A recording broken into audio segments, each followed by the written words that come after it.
Friends, there is a request before the video starts that if you have not subscribed to our channel yet, then please subscribe our channel, then click on the bell icon and tick the notification for all.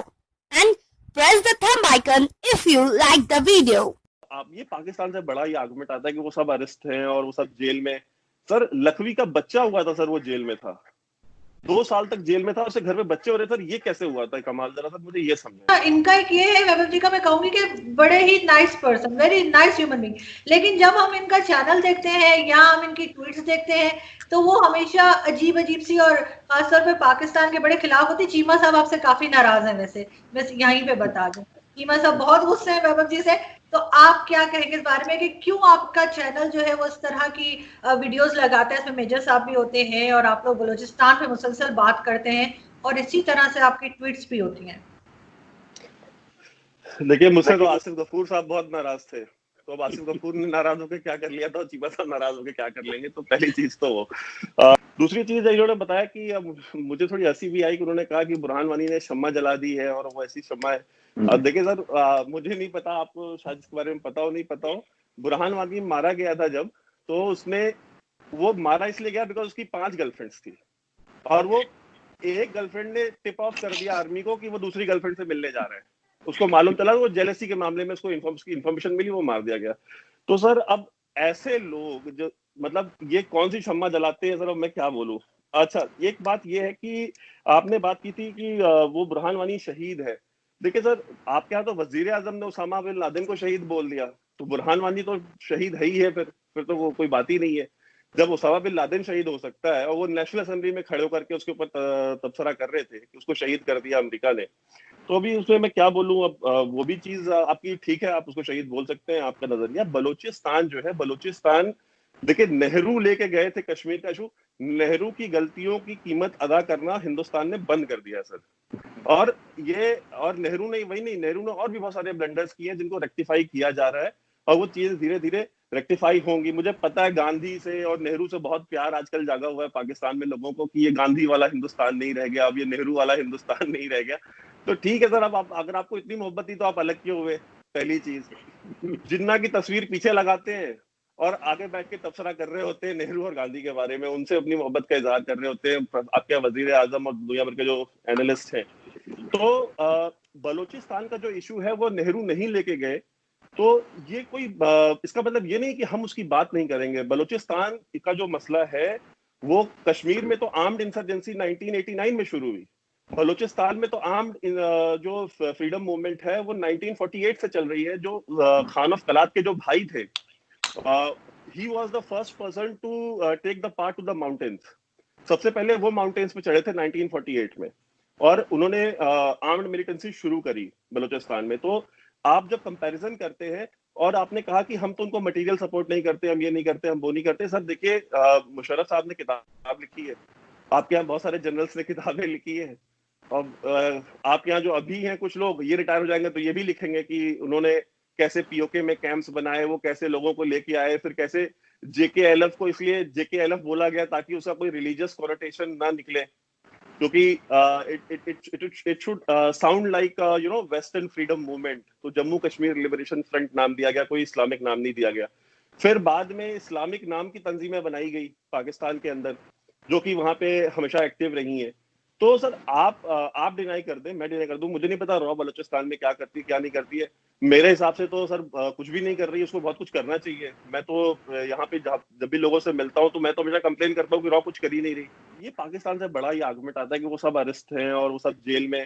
Sir Lakhvi का बच्चा हुआ था sir, वो jail में था, 2 साल तक jail में था, उसके घर में बच्चे हो रहे सर, ये कैसे हुआ था कमाल? जरा सर मुझे ये समझाएं। मैंने नहीं सुना, ये आपसे सुन रहा हूँ, मेरे नॉलेज। अरे सर ये ऑन द रिकॉर्ड है सर। देखिए पाकिस्तान में एक बच्चा हुआ था, एक बच्चा हुआ था, उसका बेटा हुआ था जब वो जेल में था, एक बच्चा हुआ था। देखिए लड़ाइयाँ ये चलती रहेंगी। आप जो बात कर रहे हैं terrorism, Pakistan is not involve now. फिर आपके प्राइम मिनिस्टर उस वक्त जो नेहरू गए थे वहाँ पर यूनाइटेड नेशन में, तो अगर आपको उन पर एतराज़ है देन आप एक डिस्प्यूट तो रिकग्नाइज है ना, इसको तो हम नहीं कह सकते रिकग्नाइज नहीं है। तो why don't you sit with Pakistan and try to resolve it. There will when you sit, और जितनी भी लड़ाई होगी आपकी, अल्टीमेटली चाहे सेकेंड वर्ल्ड वॉर है, फर्स्ट वर्ल्ड वॉर है, कोई वॉर ले लें, then you have to sit across the table and resolve the issue. And particularly Pakistan India के केस में कि आर बाउंड्रीज आर परमानेंट, जो नेबर्स परमानेंट होते हैं और बाउंड्री परमानेंट होती हैं, you should learn to live peacefully, it is both of us, ठीक है। प्रॉब्लम ये है कि जब एक क्रॉप क्रैक करेगा तो दूसरा करता है, इसलिए एक पहले फिदा और फिर कॉन्फिडेंस बिल्डिंग मैयर्स करें। देयर आर 101 अदर इशूज, आप वो भी नहीं बात करना चाहते। मैं तो ये कहता हूँ now is high time, we are both are nuclear countries, हमारे अवाम चाहते हैं इकोनॉमिक प्रॉस्पेरिटी, इकोनॉमिक तरक्की, सोशल वेलफेयर बीइंग चाहिए, तो आप बैठे। जी मेजर साहब, लेकिन एक चीज और है कि आप लोगों को सीपैक से भी प्रॉब्लम है और आपको लगता है कि जैसे ब्रिगेडियर साहब ने कहा कि बैठ के बात हो सकती है। अच्छा, दूसरी चीज है कि 1994 में इंडियन पार्लियामेंट ने एक रेजोल्यूशन पास करा था कि the entire state of Jammu and Kashmir belongs to India which includes PoK and Gilgit Baltistan. As an Indian, my parliament's 1994 resolution supersedes United Nation security council resolutions of 1948। Number 1, India बिल्कुल इस चीज को मानने को तैयारी नहीं है। तीसरी बात, ये जो हम लोग आपने बात करी सीपैक की, देखिए साहब, कई पाकिस्तानी कहते हैं, मैं बस 1 मिनट लूंगा, कई पाकिस्तानी ये कहते हैं कि साहब इंडिया बड़ा जेलस है क्योंकि सीपैक है और इतनी बड़ी ट्रेड है।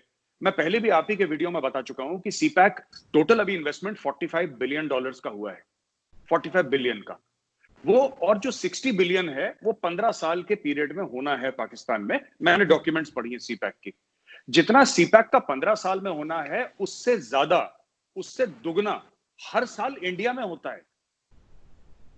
इतना, उससे ज्यादा, उससे 1.5 गुना ज्यादा हमारी सिर्फ चाइना के साथ ट्रेड है। तो $60 billion for India is peanuts, मतलब ये हमारे लिए कुछ भी नहीं है। इंडिया, हमने कभी सीपैक के लिए ऑब्जेक्ट नहीं करा, हमारा सिर्फ 1 सिंगल ऑब्जेक्शन है, सीपैक इंडिया से आता है। 1994 पार्लियामेंट के रेजोल्यूशन के तहत गिलगिट बाल्टिस्तान और पीओके, जिसको आप लोग आजाद कश्मीर बोलते हैं, वो भारत का अभिन्न अंग है और सीपैक की एंट्री वहां से होती है। That is our only objection. हम चाहते हैं चाइना $200 बिलियन इन्वेस्ट करे पाकिस्तान में, हमें क्या दिक्कत हो सकती है? आपका मुल्क अलग है। Allow me to complete sir with your permission. पहली चीज। दूसरी चीज ये है ना कि अगर हम डिस्कस कर रहे हैं सीपैक, तो मैं बता दूं, हर एक डील, हमारी जितनी भी डील्स हैं, इंडिया की डील्स जितनी भी हैं, आप उनके पेपर्स पब्लिकली अवेलेबल हैं। अमेरिकन ने अगर 100 बिलियन इन्वेस्ट करे हैं, अगर सऊदीज ने 100 बिलियन इन्वेस्ट करे हैं, राइट, सीपैक का अभी भी पाकिस्तानी आवाम को नहीं बताया गया कि जो इन्वेस्टमेंट है, क्या लोन है, कितना पैसा आपको देना है, अगली किस्त कब जाएगी। और यही वो आपके जो जीओसी साहब थे, जीओसी साहब ने यही वो वीडियो, में अगर होता तो मैं आपको जरूर भेजता। मैं वैभव आपसे रिक्वेस्ट करूंगा, आप आरजू और ब्रिगेडियर साहब को दोनों को भेजें।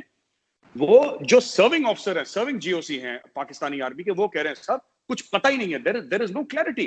जी बाबू, तो देखिए, वो मेजर साहब भी बता रहे थे, वो पेशावर कोर के जो जीओसी थे, उन्होंने उसमें एक लाइन कही थी, उसमें उन्होंने कहा था कि पाकिस्तानी सीपैक में सिर्फ क्या पंचर लगाने के लिए गाड़ियों के, तो ही सेड दिस। तो अब उन्होंने क्यों कहा, क्यों नहीं कहा, आप वहाँ जर्नलिस्ट हैं, आप उनसे इंटरव्यू करें, उनसे पूछें कि भाई उन्होंने ऐसा क्यों कहा, अगर सीपैक इतना ही बड़ा गेम चेंजर है तो। दूसरी चीज ये है कि ब्रिगेड साहब बार बार कह रहे हैं कि बात करें। सर 70 साल से तो बात कर रहे थे।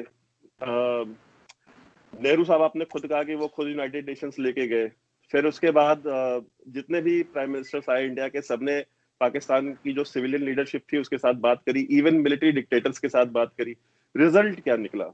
अगर वाजपेयी साहब बस लेके लाहौर गए तो बदले में कारगिल किसने किया? और नवाज शरीफ ने खुद बोला था कि मुशर्रफ ने मेरी पीठ पे खंजर घोंपा, ठीक है, मैंने नहीं कहा, नवाज शरीफ ने खुद कहा। उसके बाद मोदी साहब अगर वहां गए उनके पोती की शादी में, तो उसके बदले में उरी और पुलवामा और पठानकोट और क्या क्या, जब भी इंडिया ने कोई इनिशिएटिव लिया है आपके यहाँ से, आपका जो डीप स्टेट है, आईएसआई है, वो इस तरह की मिस एडवेंचर्स करती है ताकि टॉक्स डिरेल हो। तीसरी चीज ये है कि आप आज बात करना चाहते हैं, आप आज से पहले बात नहीं करना चाहते थे। आपसे मुराद मेरी कि आपकी जो रियासत है वो आज इसलिए बात करना चाहती है बिकॉज वो बैंकरप्ट हो चुकी है, उसके ऊपर ग्लोबल प्रेशर बहुत ज्यादा पड़ा है, जो डिप्लोमेटिक आइसोलेशन हुआ है, और जो ओवर डिपेंडेंस चाइना के ऊपर हो गई है कि बिना चाइना के you can not even move an inch. आपका चाइना के सिवा दुनिया में कोई दोस्त नहीं रहा। आप 2-3 बिलियन डॉलर के लिए वजीर आजम को ड्राइवर बनना पड़ रहा है सऊदियों का और दुबई वालों का। तो जो आवाम जाकर के काम दुबई में करती है वो काम आउटसोर्स कर लिया पाकिस्तान में वजीर आजम ने। इमरान खान के एक ट्वीट का जवाब नहीं दिया आज तक, और लंबे टाइम है ना। हाँ, और इमरान खान ने कम से कम 500 ट्वीट किए होंगे अगस्त से लेकर अभी तक, एक ट्वीट का जवाब नहीं दिया मोदी ने। तो ये सर डेमोक्रेसी में ये होता है, जब एक जो बंदा इलेक्टेड होता है ना, वो एक इलेक्टेड बंदे की तरह सोचता है, जो सिलेक्टेड होता है वो सिलेक्टेड की तरह बिहेव करता है।